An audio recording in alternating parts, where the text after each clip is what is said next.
और जिन आदमियों का कभी भी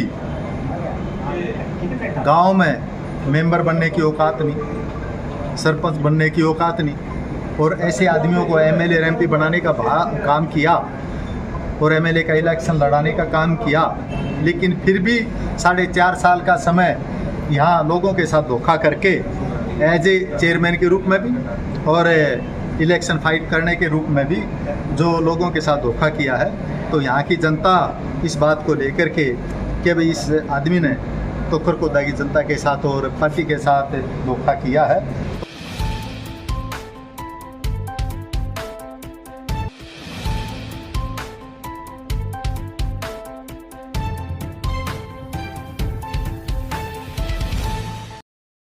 खरखोदा से नामांकन करने के बाद रमेश खटक 3 बार इनेलो के विधायक रहे रमेश खटक ने वीरवार को खरखोदा उपमंडल में अपना नामांकन किया है।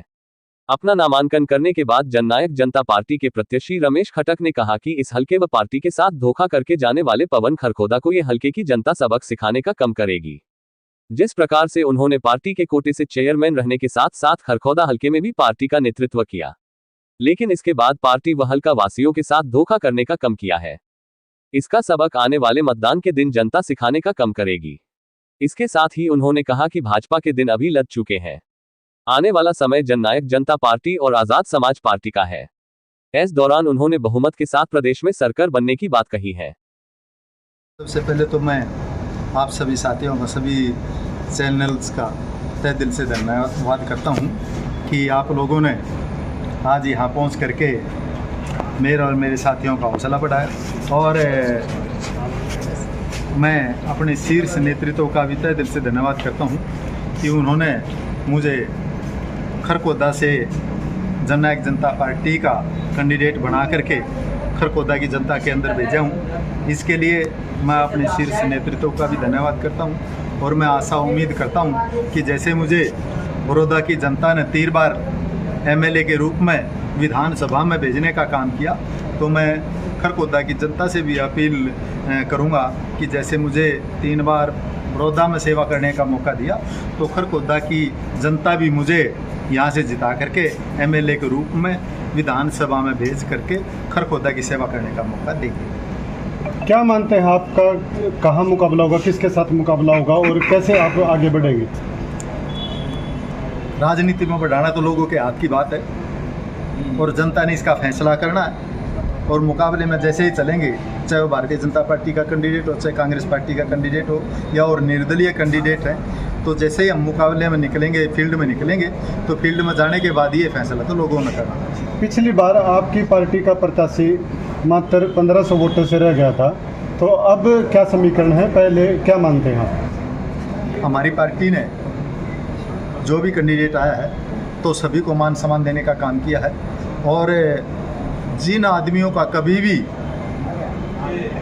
गांव में मेंबर बनने की औकात नहीं, सरपंच बनने की औकात नहीं, और ऐसे आदमियों को एमएलए और एमपी बनाने का काम किया और एमएलए का इलेक्शन लड़ाने का काम किया, और उसी आधार पर मैं अपने नेताओं का खास तौर पर तहे दिल से धन्यवाद करना चाहूँगा कि पिछली बार भाई पवन खरखोदा को अपना आशीर्वाद देकर के एमएलए के रूप में खरखोदा की जनता के अंदर भेजने का काम किया, और खरखोदा की जनता ने पूरा अपना आशीर्वाद दिया, लेकिन फिर भी 4.5 साल का समय यहाँ लोगों के साथ धोखा करके एज ए चेयरमैन के रूप में भी और इलेक्शन फाइट करने के रूप में भी जो लोगों के साथ धोखा किया है, तो यहाँ की जनता इस बात को लेकर के कि भाई इस आदमी ने तो खरखोदा की जनता के साथ और पार्टी के साथ धोखा किया है, तो आने वाले समय में जनता इसका बदला लेने का काम करेगी। पिछली बार आपकी पार्टी ने भाजपा के विरोध में चुनाव लड़ा था और फिर भाजपा के साथ ही मिल गई थी, उसका रिजल्ट ये हुआ बहुत सारे विधायक आपके पार्टी छोड़ के अब चले गए। अब किस नज़रिए से आप किसके विरोध में चुनाव लड़ेंगे? ये तो पार्टी नेतृत्व का अपना फैसला होता है कि वो किस पार्टी के साथ समझौता करें, ये निर्णय उनका होता है, और आने वाले समय में जनता ने इसका फैसला करना, और हमारे नेताओं ने तो हमेशा गरीब किसान मजदूर की आवाज़ को उठाया। भले ही किसानों ने अपना धरना दे रखा था, तो हमेशा ही हमारे नेता दुष्यंत चौटाला जी, डिप्टी सीएम साहब ये कहा करते कि मैं किसानों के साथ हूँ और किसानों के साथ रहूँगा। खरखोदा में आपके मुद्दे क्या रहेंगे? मेरे मुद्दे यहाँ जो भी विकास का काम है, चाहे वो कोई गली बनाने का काम है या जो भी डेवलपमेंट का काम है, और रोजगार है, जो बेरोजगारी हो रही है तो रोजगार दिलाने का काम है। यहाँ पर जो कांग्रेस के विधायक है 3 बार विधायक रह चुके हैं और अब फाइट लड़ाई में हैं, नामांकन उन्होंने भी किया है। आप भी 3 बार विधायक रहे हो, आपने भी नामांकन किया है जी। किस नज़रिए से देखते हैं इस चीज़? बड़ौदा से जैसे ही मैंने